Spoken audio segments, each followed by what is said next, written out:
Chers Pérignanais, comme vous le savez, dimanche 18 septembre, des individus pénétrés en plein après-midi par effraction dans notre chapelle de Notre-Dame de Liesse, la saccager, l'affubler de croix gammées et de signes sataniques,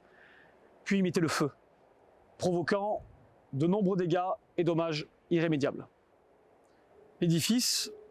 ne devait alors son salut qu'à l'intervention rapide des pompiers, dont il faut une fois de plus saluer le courage et la détermination. Cet événement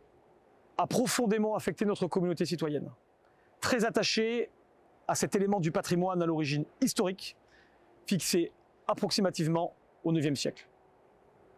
En vérité, l'émotion était d'autant plus grande qu'en ciblant cette église, l'agression prenait le visage de la profanation et de l'atteinte à nos racines cultuelles. De nombreux recoupements, avec des incidents précédents, où d'autres croix gammées et tentatives d'incendie avaient été notamment retrouvées par notre police municipale,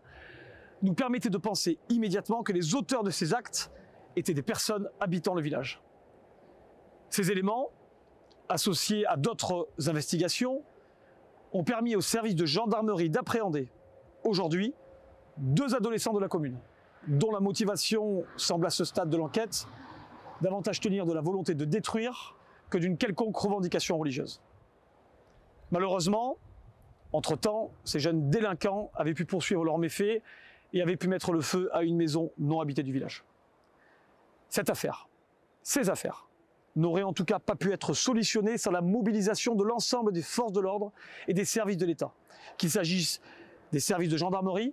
avec la forte mobilisation de la brigade de Gruissant, les relevés méticuleux de la police scientifique ou le travail de recherche des renseignements territoriaux, sans oublier bien sûr la mobilisation dès le premier jour de notre police municipale qui a fourni très rapidement des éléments ayant permis de faire avancer l'enquête. Je souhaite ici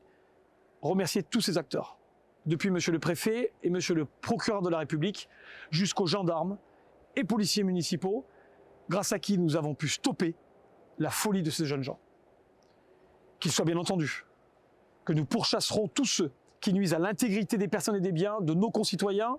et nous les amènerons jusque devant les tribunaux. Maintenant, l'heure est à la réparation et à la reconstruction. Nous serons aux côtés de l'évêché pour les aider à rénover au plus vite notre chapelle et rendre ainsi aux Pérignanais leur patrimoine et leur histoire.